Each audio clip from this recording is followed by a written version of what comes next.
Hello again. Welcome back. Come on in. I hope you had a chance to go practice those building those spines, building those thesis statements, because now we're going to take that same practice, those same steps, and we're going to apply them to two of the practice tests that are in the practice. And you can go in and you can look at those, and I encourage you to do that. Okay.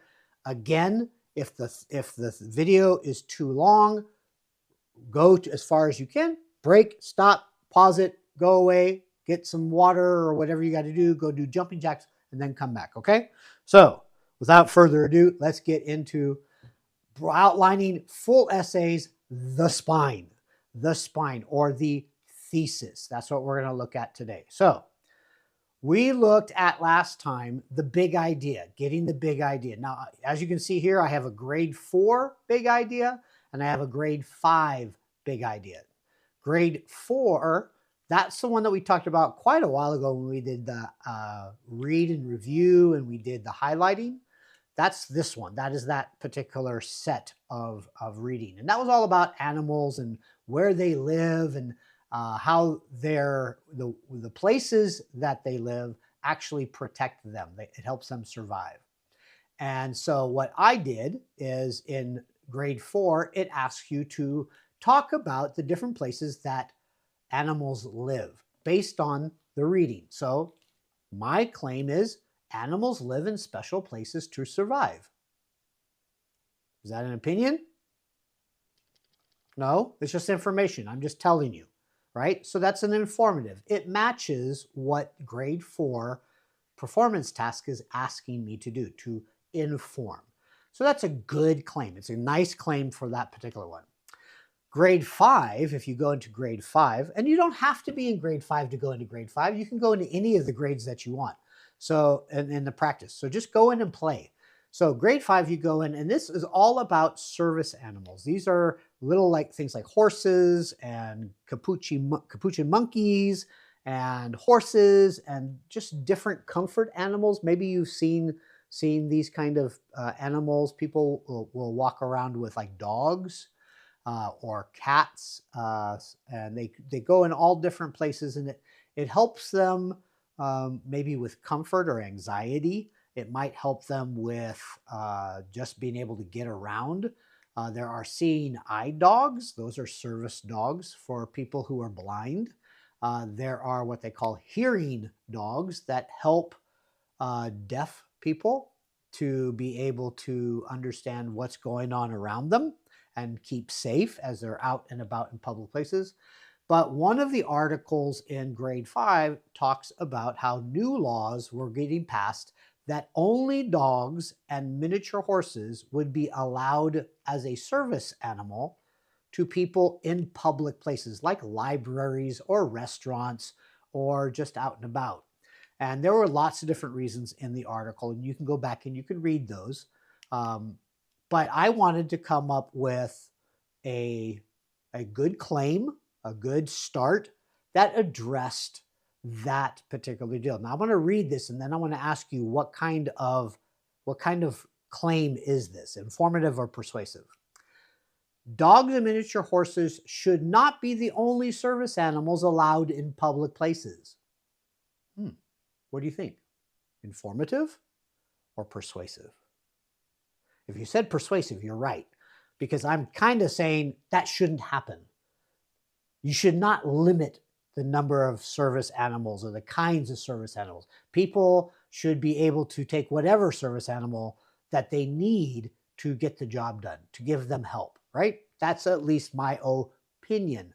And that's what grade 5 task asks. It says, some people say, that's right, you should only have dogs and miniature horses. That's it. And they list all a bunch of reasons why.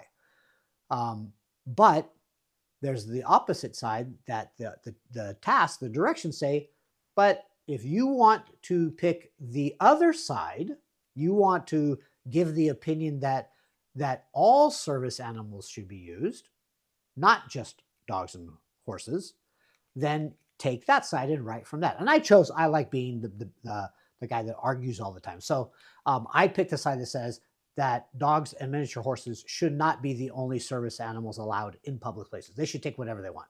So those are my two big ideas. Now we're going to do both of these, okay? So let's start with the first one. Animals live in special places to survive. Informative, information. I need 3 details. Okay, what do I know from the test? I've redone my reading, I've looked at my sources, and out of the sources, I picked 3 things. 1, some animals live in nests high in trees. Can you guess what kind of animal does that? Eagles. If you remember from the reading, it was eagles. How about some animals live in lodges surrounded by water? Do you remember that one? Beavers. Haha. Beavers, right? They build these dams and have these big domes, and they go under the water to get inside these big domes that are made of wood and mud and stuff, and they get protected. All right, and then a third one. Some animals live in burrows underground. Who does that? Well, one said snakes and mice and squirrels, and another one said hedgehogs. So you could use all 3 of those are in the reading, and those are good examples.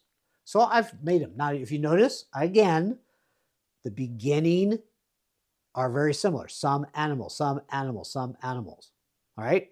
And I have made each detail a full and complete sentence, a full thought. It's not nests high in trees. That's not a full thought. Some animals live in nests high in trees. That's a full thought. Okay? So I did that. Now, what's next? Right, put it together. So I have my big idea. I have my connector. I'm going to add that one, and then I'm going to get my 3 examples. So let's see what it does.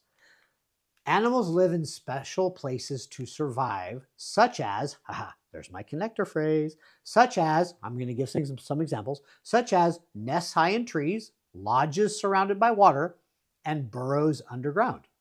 Ta-da! I got it. That works. So what will I write about in this paper? Let's go back to that dog food thing. Here's my umbrella statement. Here's my thesis statement. Here's my spine. I want to know what kind of bones get attached. Am I going to talk about people and where people live? No. Am I going to talk about shoes? No. Am I going to talk about beavers and where they build their dams and how they live? Yep. I'm going to talk about eagles and how they build these huge nests way up in the top of the trees. Yep. So you get my picture? You understand what I mean? It has to fit underneath that bubble. If it doesn't go underneath that umbrella, if it doesn't fit, you don't talk about it. It doesn't go in your paper. Okay? Let's try the next one. Dogs and miniature horses should not be the only service animals allowed in public places. Now remember, I'm trying to give my opinion. I'm trying to prove that my way of thinking is right, which means I have to come up with my reasons, well, why do you believe that? That's my points. When you do your opinion, you got to pick well, why do you believe that? What's my reason? So I picked 3, and I may have to explain these a little bit, or maybe even better, I'm going to let you go read the articles, and then you tell me why these fit. Okay? So, my reasons why I think that dogs and miniature horses should not be the only service animals that are allowed in public. Why? Because some service animals are limited or have limited movement. I'll give you a hint. One of the service animals is a capuchin monkey that has fingers.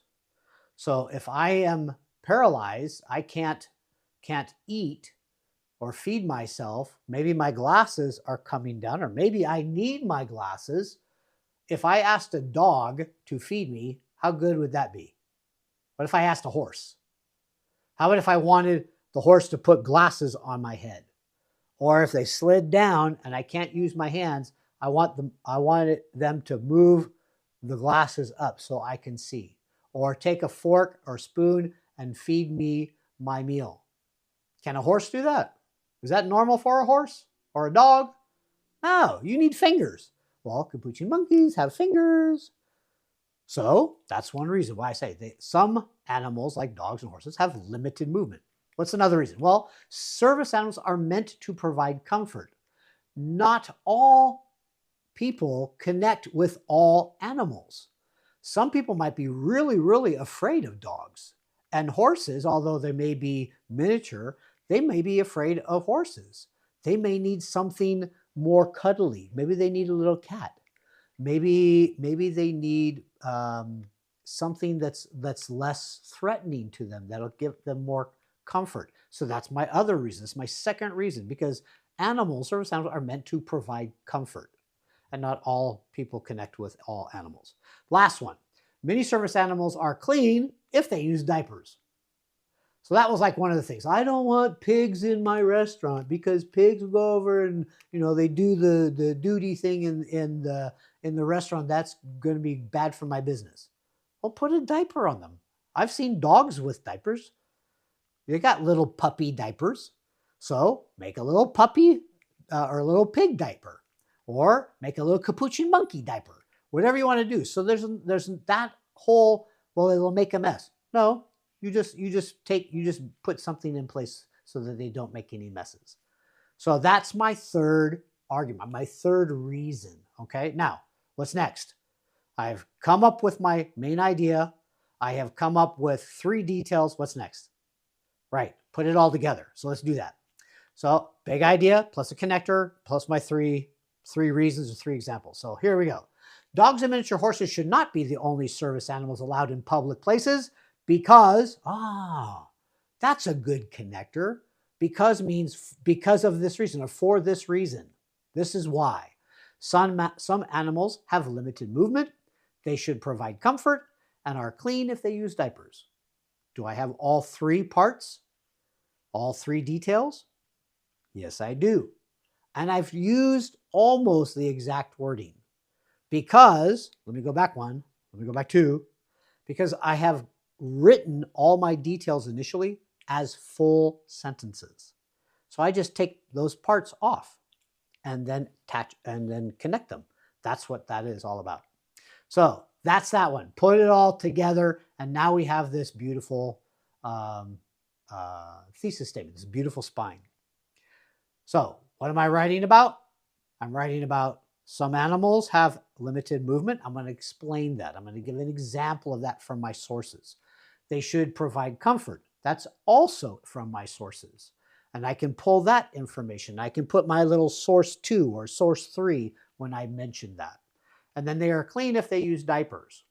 That is also something I can pull from one of my articles for this paper. So I'm using evidence. I'm using supports from the reading in order to create these particular deals. Now, next step, next video, we're going to take that spine, we're going to take that thesis statement, and we're going to stretch it across all the different parts of an essay. Okay, that's next. So you hang tight, go away, shake it off. If you want to go back to the practice tests, open up grade 4 and look at what we did as far as the thesis statement, building that spine, and look at it. Will that work? Would that be an okay thesis statement? Could you work with that? And also, what examples would you use from what sources? Go look at the sources, see if you put them together. Do the same thing for the grade 5. See if you can do that one as well, okay? Once you do that and you're comfortable with it, you're kind of going, I get it now. Once that happens, come back and we'll go into session 14 when we're going to look about stretching the spine, okay? So I will see you soon.